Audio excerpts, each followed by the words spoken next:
أعوذ بالله من الشيطان الرجيم بسم الله الرحمن الرحيم الحمد لله رب العالمين والصلاة والسلام على سيدنا ونبينا وحبيب قلوبنا أبي القاسم محمد وعلى آل بيته الطيبين الطاهرين اللهم صل على محمد وآل محمد اللهم اشرح لي صدري ويسر لي أمري واحلل عقدة من لساني يفقه قولي. السلام عليكم ورحمة الله وبركاته. وعليكم السلام ورحمة الله.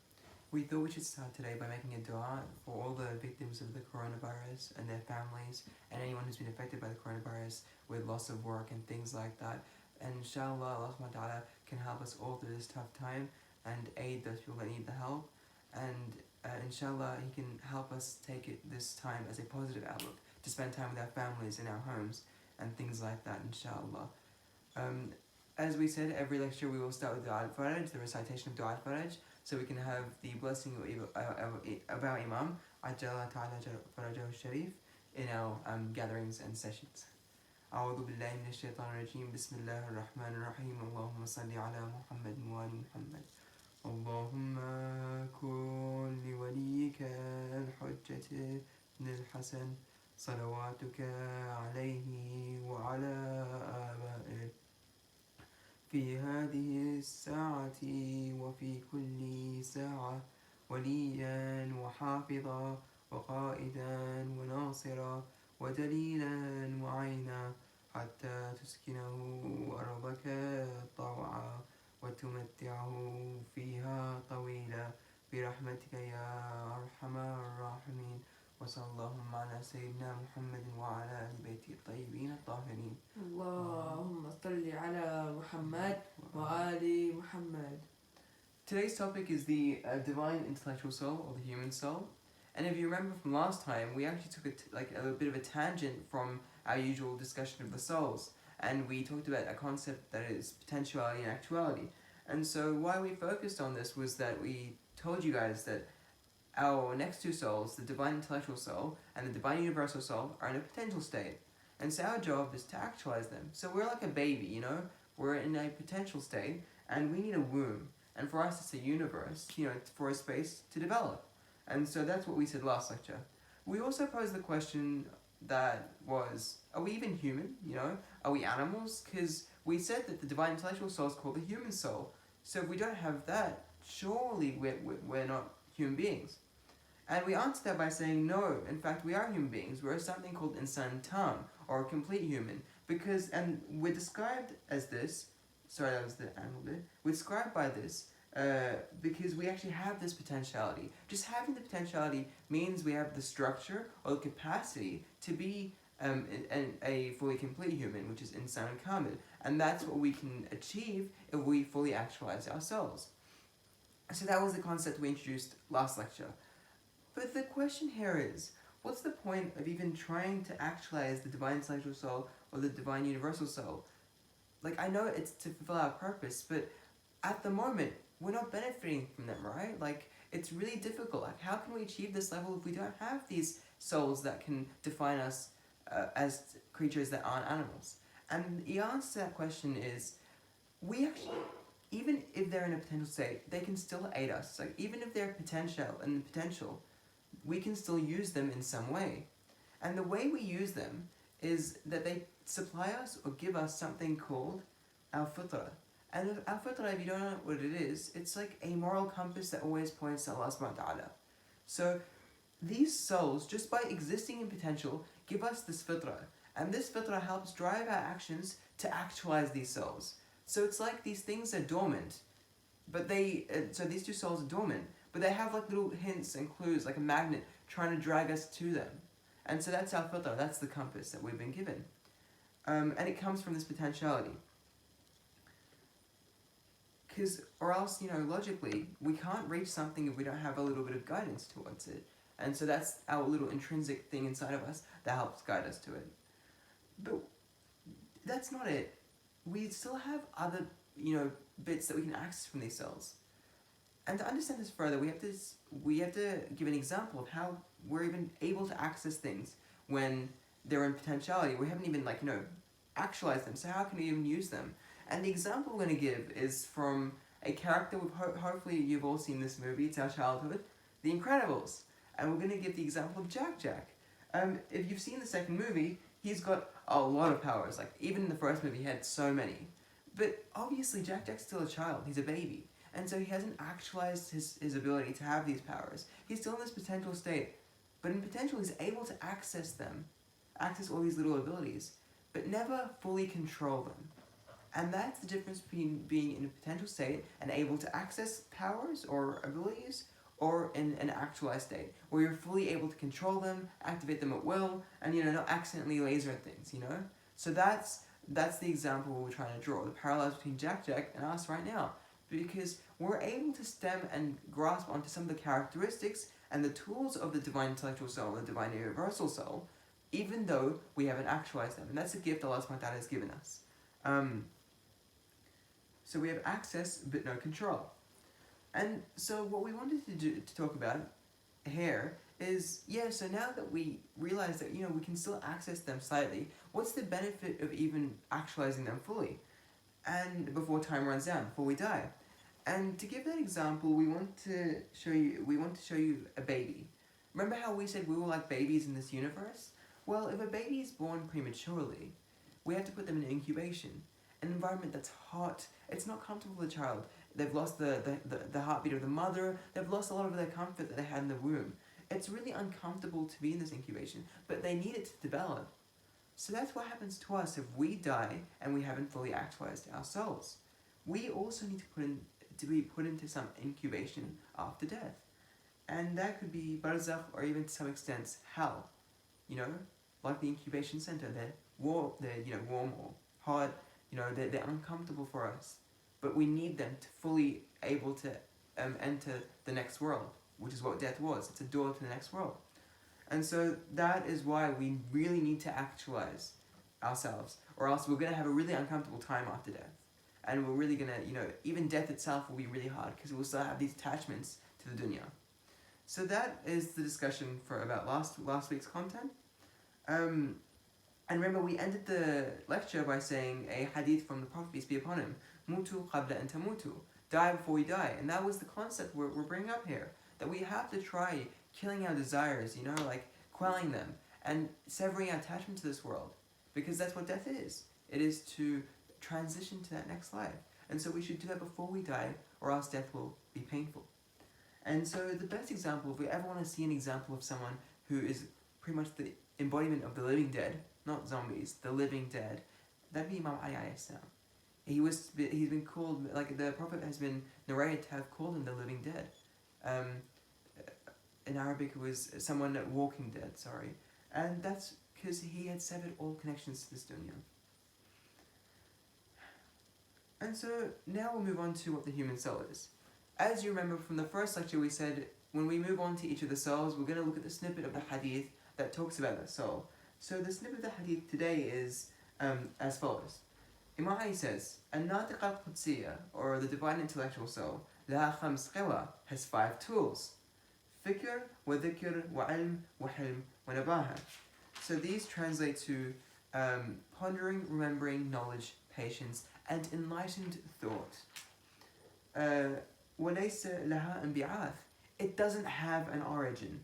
وَهِيَ أَشْبَهَ الْأَشْيَاءِ بِالنُّفُوسِ الْفَلَكِيَّةِ. It is the thing that's most akin to celestial beings or objects. وَلَهَا خَاصِيَتَانِ. It has 2 characteristics. النَّزَاهَةُ وَالْحِكْمَةُ. النَّزَاهَةُ is more like avoiding falsehood. Like that's how we're defining it. And the second one is wisdom. So this is the English translation for anyone who wants it. You can pause the video and read that. But I pretty much translated the hadith. So let's start with the origin. In the hadith, Imam Ali said it has no origin. Why would that even be the case? Like, why wouldn't it have an origin? Well, since it's not linked to our material body. Our first 2 souls required our material body. They were linked to the dunya. But the next 2 souls aren't linked to the dunya. So they don't have an origin physically. But how do we know it even exists then? Like, if it doesn't come from anywhere, then surely it mustn't exist.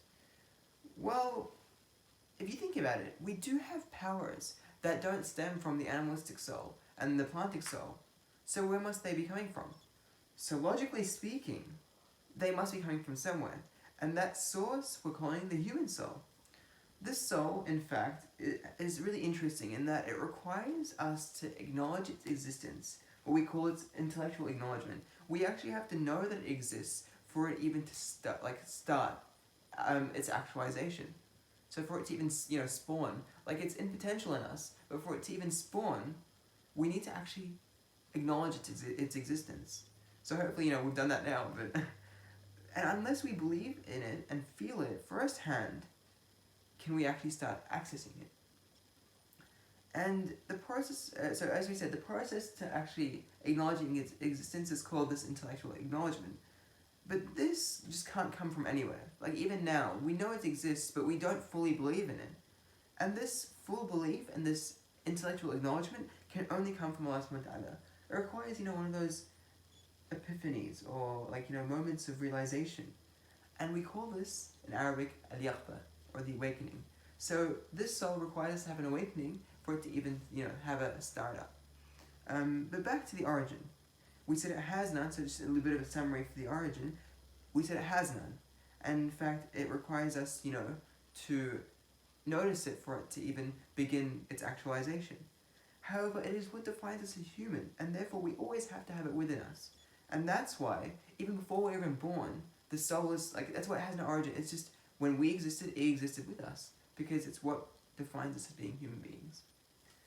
Now let's move on to the characteristics. Imam Ali alayhi salam said there were two: avoiding falsehood and veering towards the truth, and wisdom. Since these two are really, really big topics, we're going to split them up separately. Before we talked about characteristics in conjunction, increase, decrease, anger, contentment, but today we're going to split them up. The first one is avoiding falsehood. So we did say we had this, intrinsic clock, the fitrah, a compass, the fitrah, which always points to good. But however, that's really an interesting concept, because before we know where the fitrah is pointing to, we have to understand what good actually means and what we define as good. And the answer to that question is, it can differ. Each person's good is defined differently because it's dependent on our perspective. And it's due to a culmination or a combination of many different factors. So let's explore what real good to us actually is. And obviously, as Muslims, the first factor that influences our definition of good is the Quran, which is the direct words of Allah subhanahu wa ta'ala to us. Things that are haram are defined in the Quran. And that obviously stems from, and that obviously affects or factors into what we believe is good and bad. Other than the Quran, the hadith, or the sayings of the people who have already actualized and become insan kamil. And these people are like the prophets, the imams, people that are ma'soom. All these people, their words are guidances to us, and they help determine what we see as good. But there are other things that aren't, Islamically related. Law, for example, is one of them. Law is interesting because the Quran gives us rules. However, in the society we're living in today, a lot of the time, the Quran gives us guidelines, but the specifics are given to us by law. What we mean by this is, in the Quran and the Hadith, we're told that we cannot harm things unnecessarily. We shouldn't be harming things unnecessarily. We even in fact said that killing potential is really bad. But there's nothing in the Quran that talks about driving specifically. Only in law is there an age limit, age restriction saying you can only drive when you're 16, so that it can protect society and protect people. So this is what we mean. In the Quran and in the Hadith, we're given guidelines about general things that are super important, but law helps, facilitate and give us these specific details that are related to things in this Western world, or even in the modern world in general. However, law has a lot of limitations too.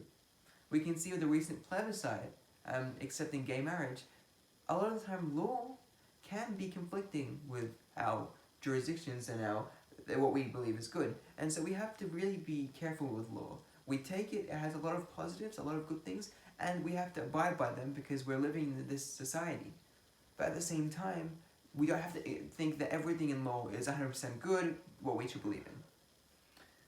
The last factor, which is probably the most important one, sort of like overarching all of them, is society, because that's what we're living and that's what's impacting us. Society also, can define a lot of what we think is good and bad. We can take fashion, for example. good fashion's defined by society. Everyone's trying to, buy the newest. I'm so sorry, I'm not good with fashion, Gucci, like, all these things. Those good watches, yeah. All those, different types, Rolex and all that stuff. So, that's defined by what society believes is good. So we're influenced by that, that's true. But also, like law, we have to, have borders, limitations. We have to know when society is veering to the wrong, especially, same as the law example. The fact that law, in fact, is, built by what the people want. And so it's society first accepting these non-Islamically acceptable things that led to the laws being changed. So, we have to be careful with that as well.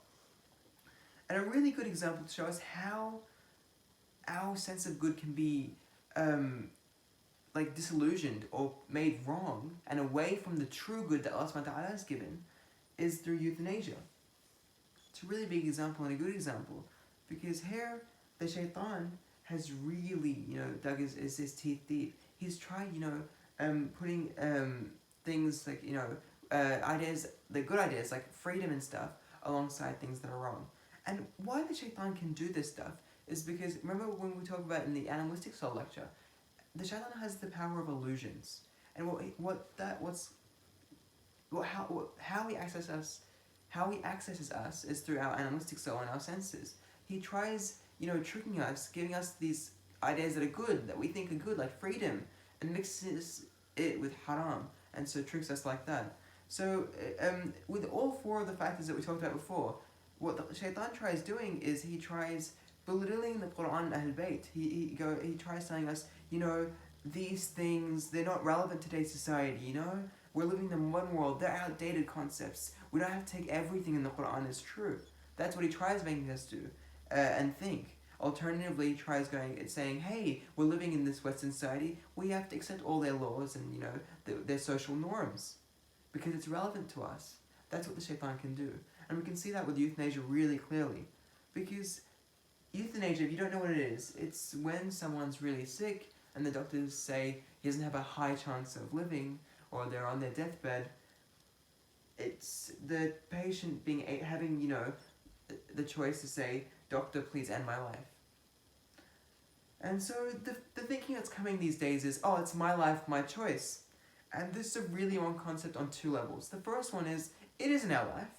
It's a gift Allah subhanahu wa ta'ala has given us, and He's going to return it. Remember when we talked about the ocean? We're just waves. We're borrowing this water from Allah subhanahu wa ta'ala, and it's going to go back to Him. Inna lillahi wa inna ilayhi raji'un. But we can't just use this water however we please. We can't just choose to put it back and stuff. Allah subhanahu wa ta'ala chooses when He takes it back from us.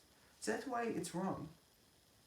And that's why this concept of my life, my choice, all this YOLO stuff, you only live once, all these concepts are wrong, because we are delusioned. Shaitan has made us think that this life is ours, and ours to choose however we please, rather than our life is a gift that we have to use in service of Allah subhanahu wa ta'ala, the giver of that gift.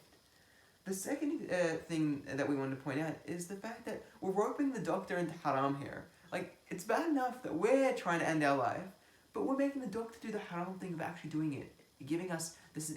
What they do in euthanasia, they give you an injection of a dose of something that kills you. So you're actually making the doctor do this haram thing. That's even worse, because you're roping other people in your sins. And so that's one example. But we can see these ideas in everyday society, in this modern world we're living in. We're being bombarded by so many different topics, and they're trying to challenge our definition of what good is. They give us, false notions of freedom and equality and all that, but that's all just to confuse us. This is the shaitan just trying to put all these words we think are good and mixing it in with haram, so we accept the haram. So we really, in this case, we have to understand that we're limited, and we can't tackle all these issues by ourselves. We'll struggle, and we could easily fool society.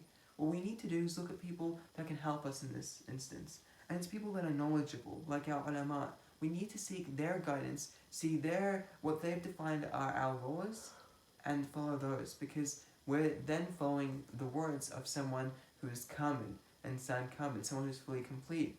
Because they'll know what's going on, they've actualized themselves, they can see what is true, what is wrong. Their fitrah is fully, it's already reached its destination.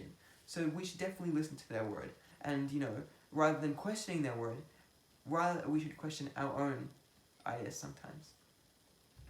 So that was avoiding falsehood. The second thing was wisdom. And, wisdom is usually defined as, good judgment and stuff like that. But where does it actually come from? Does it come from, having knowledge? Does it come from XP, like experience? Having a lot of jobs? And the answer to that, the answer to that is hard. And obviously, if we don't know where to look, we look at the Quran. So let's see what Allah subhanahu wa ta'ala said in the Quran. So in Surah Al-Baqarah, ayah 269, Allah subhanahu wa ta'ala says, Bismillah ar-Rahman ar-Rahim, يُؤْتِي الْحِكْمَ مَنْ يَشَاءُ وَمَنْ يُؤْتِ الْحِكْمَ فَقَدْ أُوتِيَ خَيْرًا كَثِيرًا وَمَا يَذَّكَّرُ إِلَّا أُولُو الْأَلْبَابِ. He brings wisdom to whom he wishes, and who is brought wisdom, them have been brought much goodness. And who will remember except those that understand? So here Allah subhanahu wa ta'ala has made it quite clear. Wisdom comes from him. So wisdom is something he said he's given it to all. It's inside of us. The question here is, how we're going to access it. And that comes with actualizing our soul. So we want to introduce another concept here. Allah subhanahu wa ta'ala in the ayah said that everyone has wisdom, right? And we said before that we all have, a bit of access to our characteristics before we actualize our soul. But only through actualizing, we have full control of when to get this wisdom. So that means that even dumb people that are super annoying, can, sometimes say words of wisdom.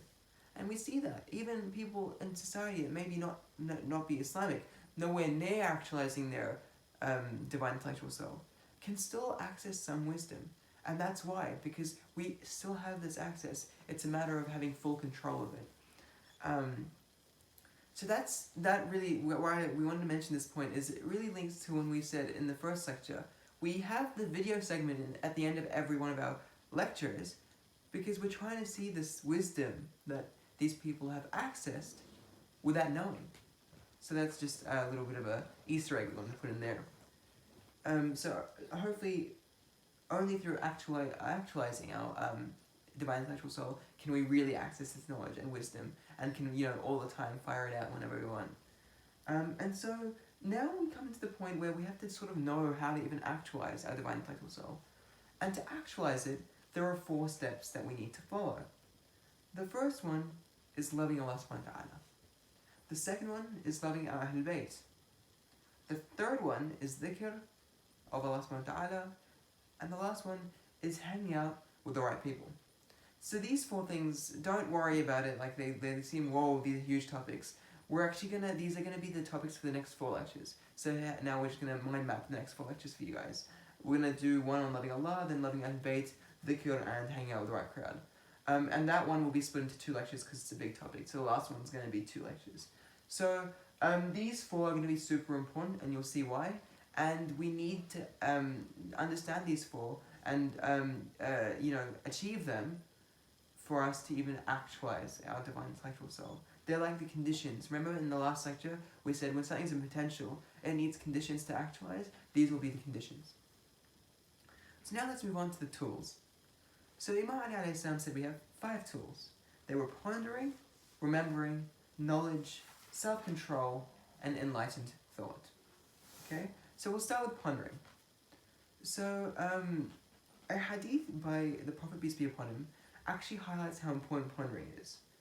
The Prophet said, "Tafakkur sa'a khayr min ibadat 70 sana."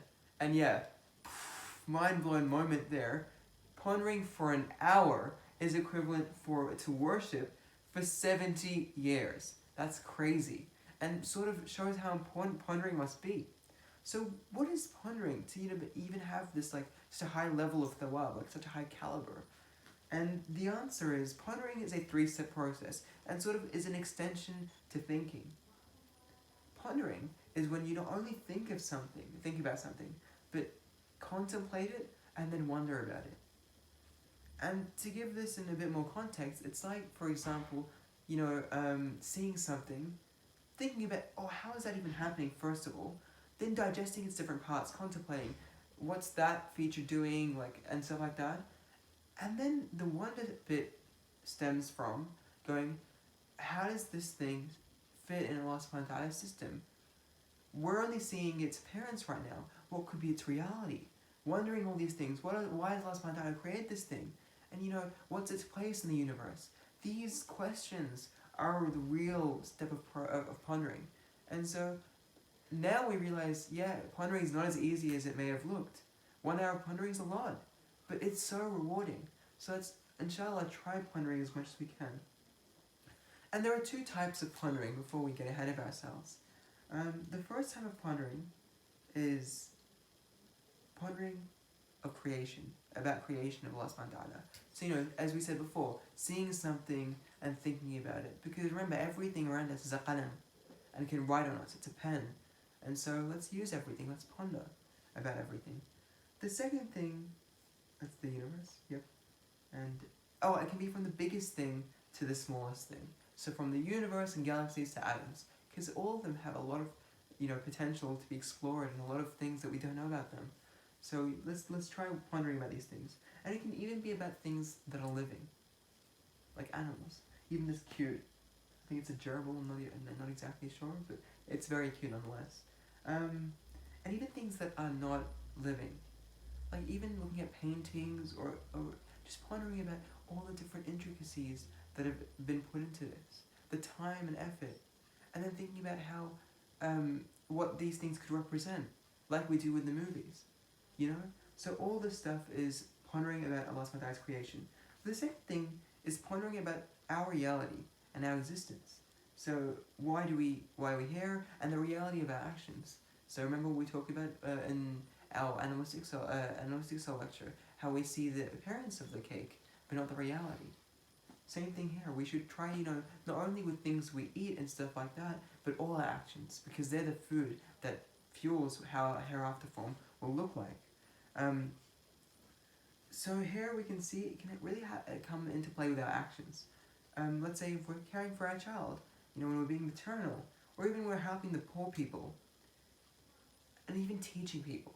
Here we should look at how we're benefiting others. We should look at both the cause and effect of our actions.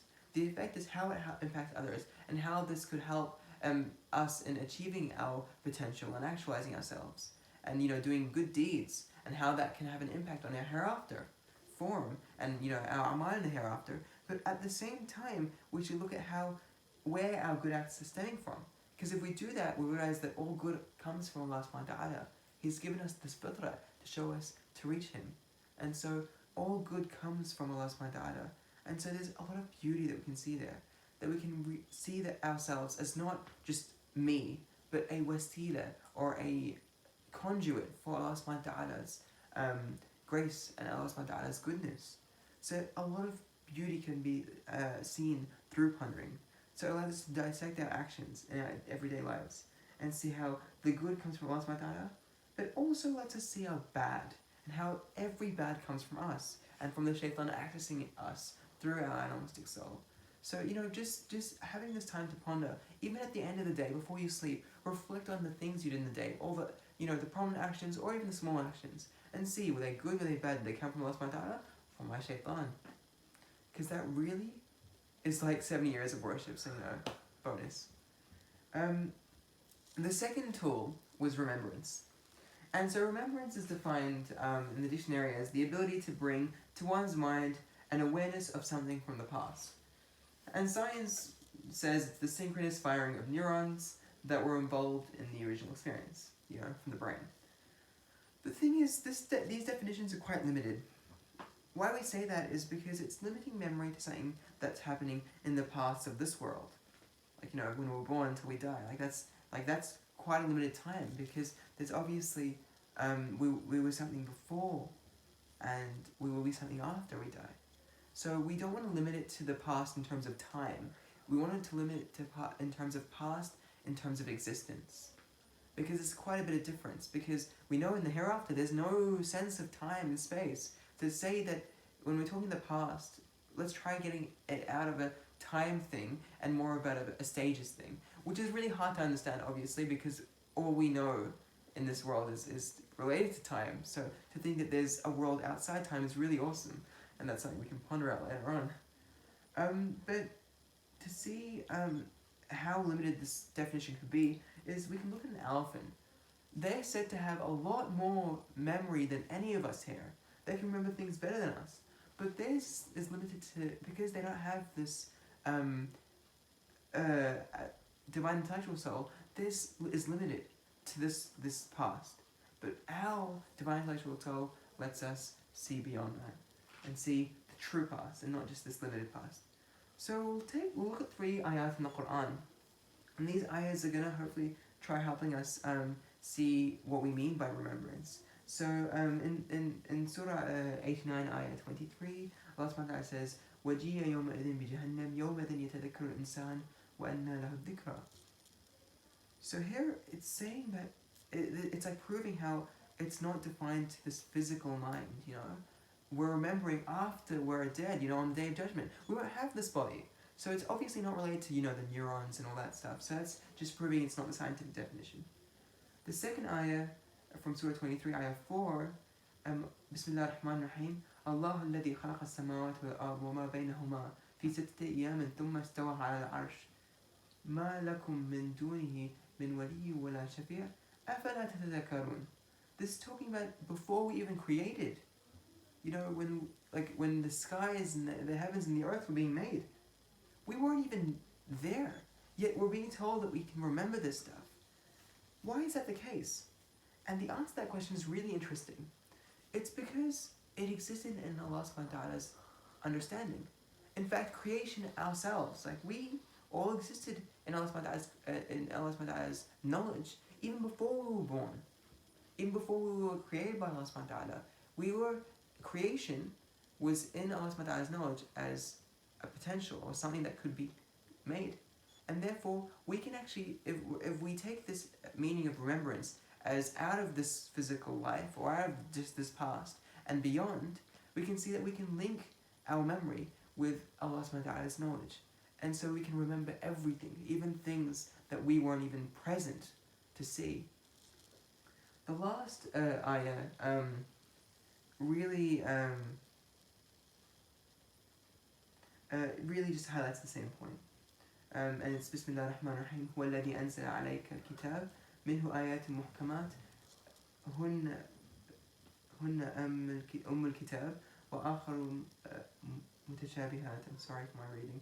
فأما الذين في قلوبهم زيغ فيتبعون ما تشابه منه ابتغاء الفتنة وابتغاء تأويله وما يعلم تأويله إلا الله والراسخون في العلم يقولون آمنا به كل من عند ربنا وما يذكر إلا أولو الألباب. So what's important in this ayah really is just the fact that only the people that remember all these things that we've been talking about, who actually, you know, do remembrance, are the people that do good, are the people that actually understand what Allah subhanahu wa ta'ala has tried giving us. And so it's really important, and it's just to highlight how important memory is and remembrance is. So just now I just want to highlight again what I meant by when everything is in God's knowledge, because that's going to move into our next topic, which is knowledge. And so everything is in the knowledge of Allah subhanahu wa ta'ala. And so what we can do is try accessing that knowledge. You know, we only have a portion of this piece. And so if we have true remembrance, we can put that piece back in the puzzle to see the full picture. And so we can access everything, even things that we can't grasp ourselves. Things will become apparent to us that before were in a ghaib, or like things that we couldn't even see. For example, our purpose in this world can become apparent once we link to Allah subhanahu wa ta'ala's knowledge. Or even our pledge to Allah subhanahu wa ta'ala, our promise that we made to Him when we weren't even born yet. So that's the importance of remembrance, and that's why it's the second tool. The third tool is knowledge. But what is knowledge? Again, we're going to have this same question. Is it facts? Is it information? Is it our perspective of this world? And the answer is none of these. Knowledge is something different. We said that all knowledge exists in Allah subhanahu wa ta'ala's knowledge. And so knowledge, and we have access to this if we remember. But since Allah subhanahu wa ta'ala gave us this knowledge, we should try to use it.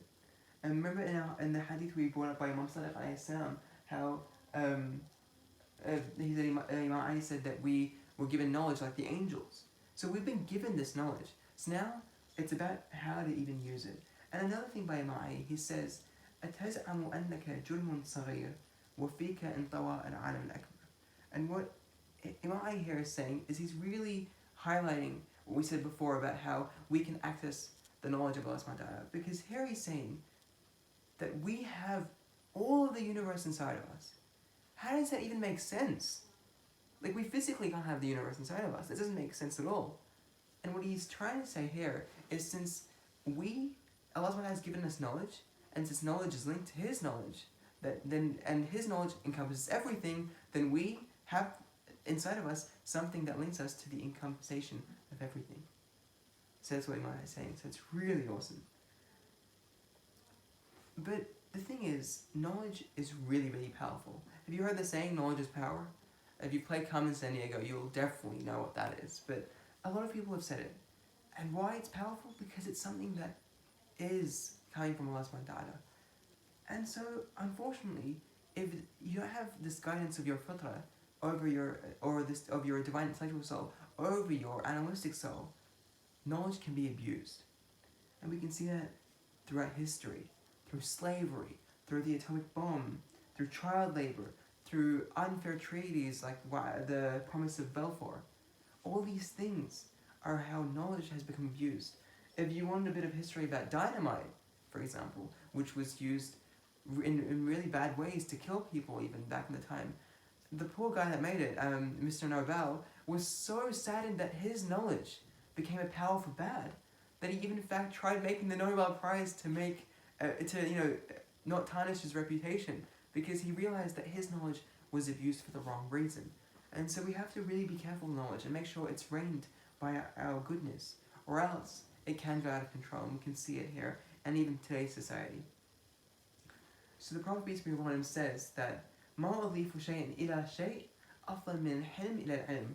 So no two things have been combined better than knowledge and self-control. And guess what? Self-control is the fourth tool of our divine intellectual soul. Because Allah subhanahu wa ta'ala wouldn't just give us something that we can't control and will just make us do bad.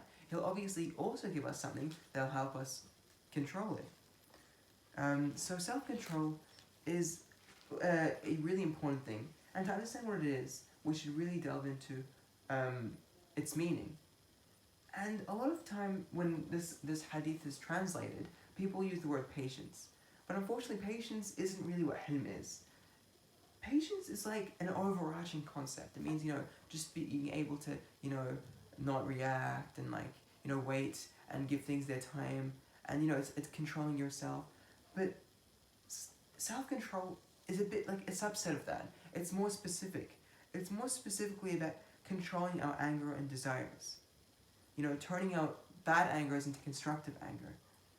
And so that really is what hilm is. It's self-control, being able to control our anger and, our desires as well. And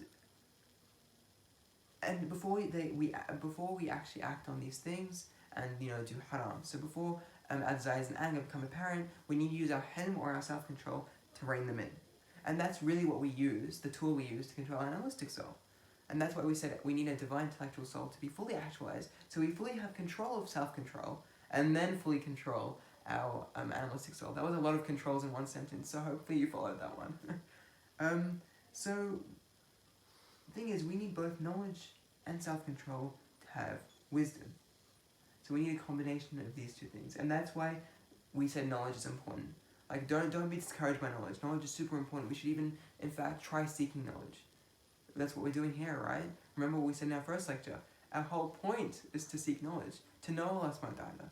But we do need the self-control to be able to use it in the right way.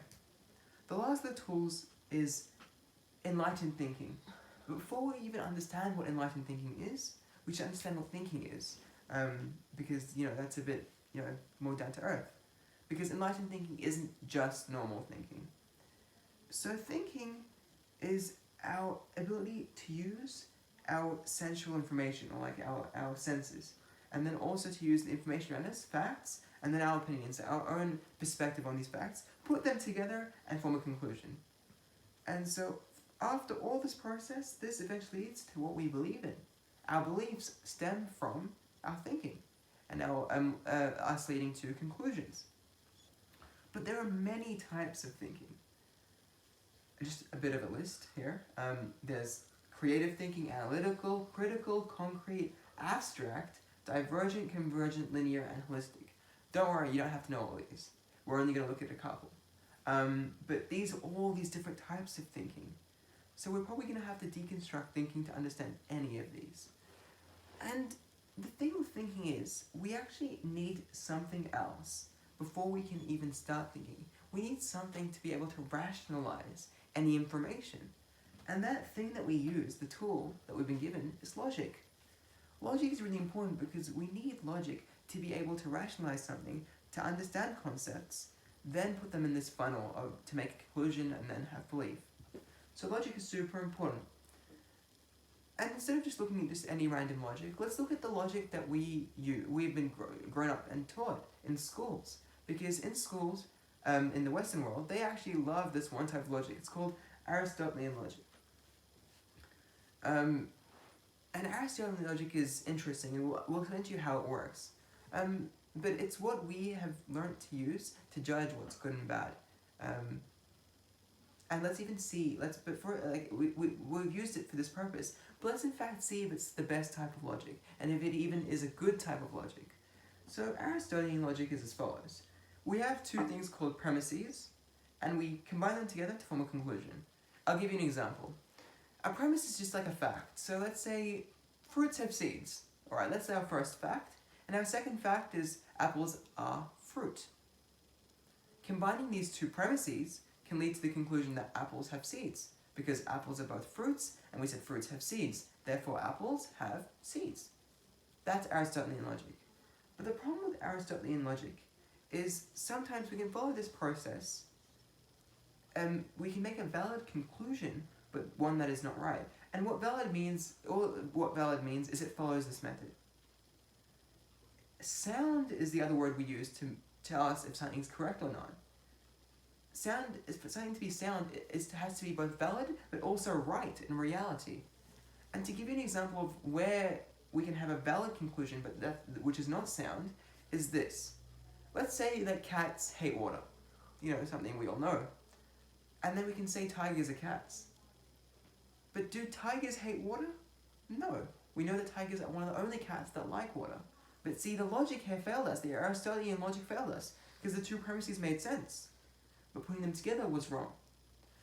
And so, that shows you a bit of why Aristotelian logic is limited. And the types of thinking that come from Aristotelian logic are critical thinking, concrete thinking, and analytical thinking. And these are really important, by the way. They help us understand the world around us. But the problem with these is they become limited when we talk about matters that are outside our perception. And why that is because all Aristotelian logic requires premises. And these premises, these facts, come from evidence. And the problem is, in this world, the evidence that we collect, unfortunately, comes from our animalistic soul and our senses. Which is, it's not inherently bad, but if the shaitan can access us through this and, give us illusions that make us think things through our senses are good, which aren't, we can make wrong conclusions. And so this is especially a problem when we're looking at things that are not in our knowledge at the moment. And what we mean by that is things that are beyond our current understanding, like the hereafter. A lot of the time people, like atheists, don't believe in the hereafter because with their senses, they don't see it as logical. So the problem here is that we are having to rely on our animalistic soul if we use these types of thinking and we use Aristotelian logic. And that's where the shaitan can creep in. So that's the problem. But there is obviously a solution, and it's one of the other types of thinking. And this thinking is called holistic thinking. And it's actually what we should try making our sort of default setting, like something that we always view the world with. And what holistic thinking is, looking at the big picture, rather than seeing our own piece in the puzzle, looking at the full puzzle. And it's really just like taking yourself as a giving yourself a third person perspective on the world. Let's say if you're in an argument, take yourself out of that. Look at what's going on. See really what's happening. And you'll realize that the premise that you've made, or that's jumped to the conclusion that's made you angry is probably wrong. So we have to try having this holistic thinking. And the Imams actually all, and the Prophets all had this. They'd always think, how would Allah subhanahu wa ta'ala want me to act in this situation? And that's really what holistic thinking is to think how Allah subhanahu wa ta'ala would want you to act. And I'm not like saying this in belittling of Allah subhanahu wa ta'ala, but it's really saying how would Allah act in this situation? Obviously Allah subhanahu wa ta'ala would never be in this situation. He'd never be in this test and stuff like that. In fact, he made the test. But if he was here, what would he do? And try acting like that. That's what holistic thinking really is. And holistic thinking will be what eventually will try getting us to reach enlightened thoughts. And that is the thing that we said. It was the last tool of the divine intellectual soul, enlightened thinking. And we can only get this thinking, this enlightened thinking, is holistic thinking, if brought into the sense where we think as if Allah subhanahu wa ta'ala is determining our every action. So that is the last tool. So just in summary of today's lecture, what does the human soul actually do? The human soul is capable of achieving giving us our full perspective of this universe. It gives us the ability to transcend the boundaries of space and time, to understand knowledge from the past of our existence, not just the past of this world. It also gives us this foresight to see everything in Allah subhanahu wa ta'ala's system in the way He wants us to see it. So that is what the human soul does, and inshallah all these things are what actually enable us to get close to Allah subhanahu wa ta'ala.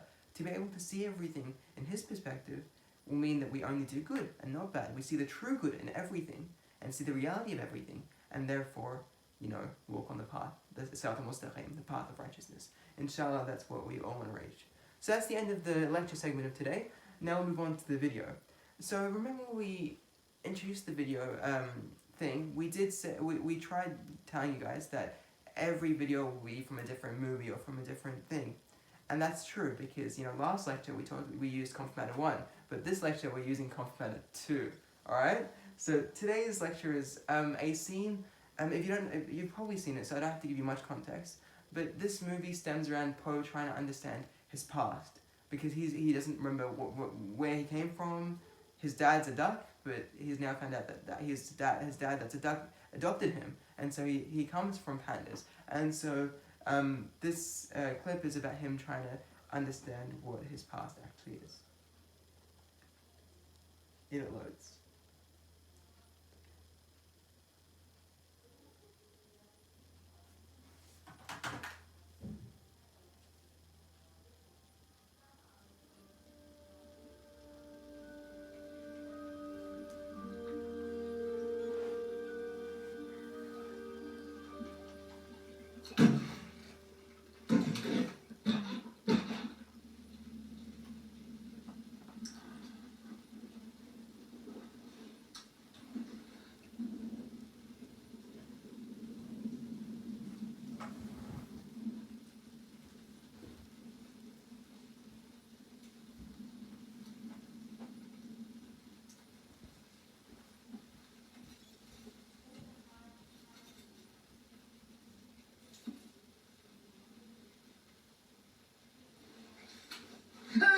Oh. Yeah, like you could make me drink that. Yeah. If I wanted you dead, I would have left you in that river. Why save me? So you can fulfill your destiny. What are you talking about? Where am I? What is this place? I'm surprised you remember so little, but you were so little when it happened.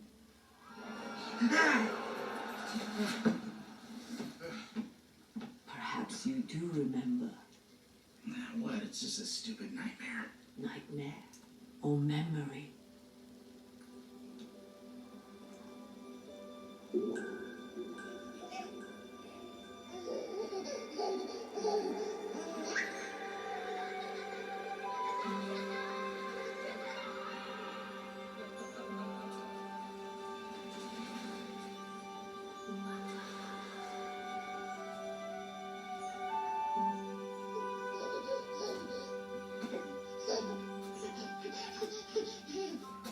This was a thriving village. Young Shen was in line to rule Gongmen City, but he wanted more. I foretold that someone would stand in his way, a panda. But I never could have foretold what came next.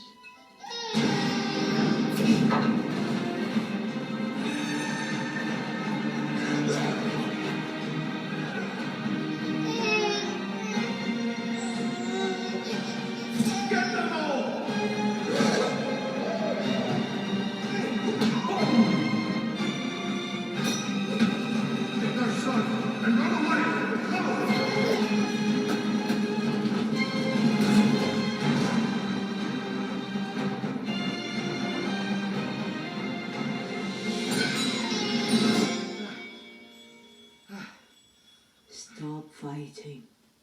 Let it flow.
Your story may not have such a happy beginning, but that doesn't make you who you are.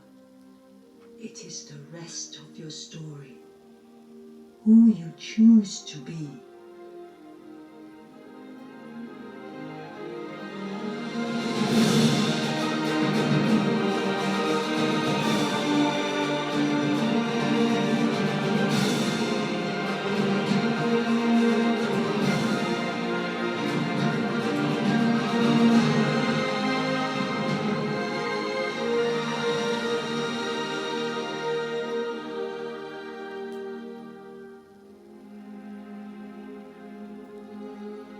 So, who are you, Panda?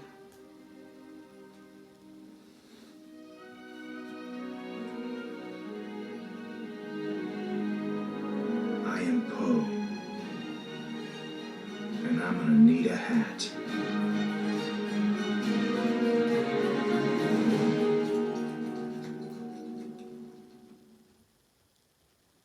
صلوا على محمد وآل محمد. اللهم صل على محمد وآل محمد. Unfortunately, because it's the online setting, we can't have a discussion really of everything. We have one person in the audience actually. Any thoughts about what you saw? Well, at the start, he thought what he was remembering was just a nightmare when it was actually reality. This shows how we can access the knowledge from our past existence from Allah subhanahu wa ta'ala.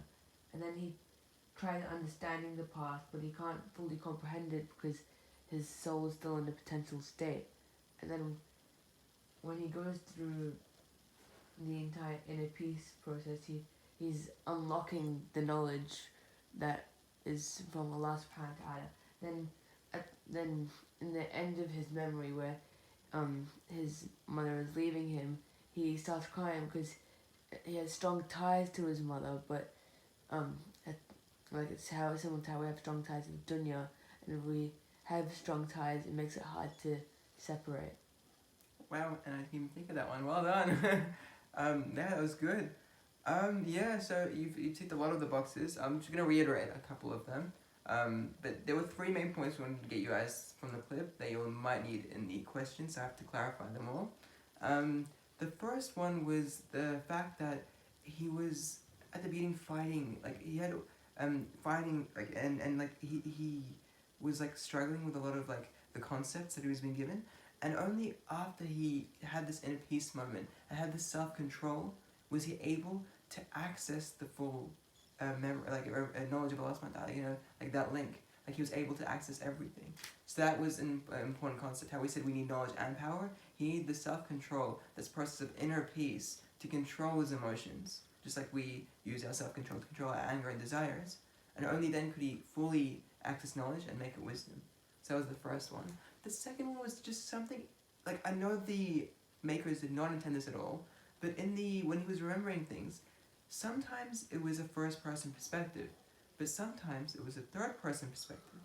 What's interesting about that is, if you remember in the lecture we talked about holistic thinking, it was as if he was watching the incident not only from his own limited perspective, but he was watching it as an event. And that's how we have to look at things these days. Have this holistic view. Take ourselves out of ourselves. It's not everything's about us. You know, that's the whole problem with today. They say, you know, my life, my choice. No, it's not.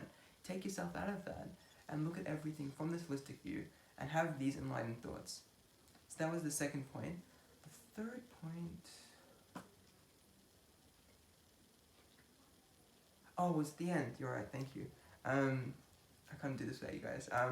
The third point at the end was how only after she told him to remember who he was, or like as the dragon warrior, and as him, was he able to start, you know, actualizing and, you know, galvanizing. And so what that shows us is that we need to, it's like our divine intellectual soul, we have to acknowledge its existence. He acknowledged that he was the dragon warrior, and only then did he get the energy that came with his powers, and you'll see it in the end fight in the movie, that's what he accesses in the end. So that's the whole premise, how we need to acknowledge that we have the soul to even start its actualization and start accessing fully what it can give us. So that's today's lecture. Thank you so much for tuning in. Inshallah, I'll be posting the quiz link in the description section of the video, and hopefully it was beneficial. Sallu ala Muhammad wa ali Muhammad. اللهم صل على محمد وآل محمد.